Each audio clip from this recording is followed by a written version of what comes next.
महाबली भीमसेन जी के पौत्र बर्बरीक महाभारत के एक ऐसे महानायक जो अपने एक ही वाण से संपूर्ण महाभारत को समाप्त करने की क्षमता रखते थे।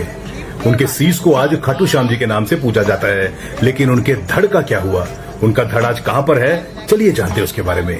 हर हर महादेव, जय शंभू। द्वापर युग का एक प्राचीन मंदिर जहां पर है आप प्रकटी खंडित शिवलिंग जो संबंधित है घटोत्कच पुत्र महाबली बर्बरीक के साथ, जिसे कामेश्वर भगवान के रूप में जम्मू के अखनूर शहर में पूजा जाता है। तो आइए दर्शन करते हैं द्वापर युग की अप्रकटी शिवलिंग के और जानते हैं कि कैसे इसकी कथा जुड़ती है घटोत्कच पुत्र बर्बरीक के साथ। कामेश्वर मंदिर का मुख्य द्वार जो जम्मू से 28 किलोमीटर दूर अखनूर में है। मंदिर के अंदर अप्रकटी 3 शिवलिंग स्थापित हैं। कथा के अनुसार घटोत्कच पुत्र बर्बरीक जो कश्मीर के राजा थे, कौरव पांडव युद्ध देखने के उद्देश्य से कुरुक्षेत्र पहुंचे। श्री कृष्ण के पूछने के बाद कि वो किस पक्ष की ओर से युद्ध करेगा, बर्बरीक ने कहा जो पक्ष कमजोर होगा वो उसी पक्ष की ओर से युद्ध करेगा। त्रिकालदर्शी भगवान जानते थे कि कौरवों का पक्ष ही कमजोर होगा, इसलिए बर्बरीक का सिर उन्होंने भिक्षा में मांग लिया। दोस्तों, महाबली बर्बरीक के शीश को दान में प्राप्त करने के बाद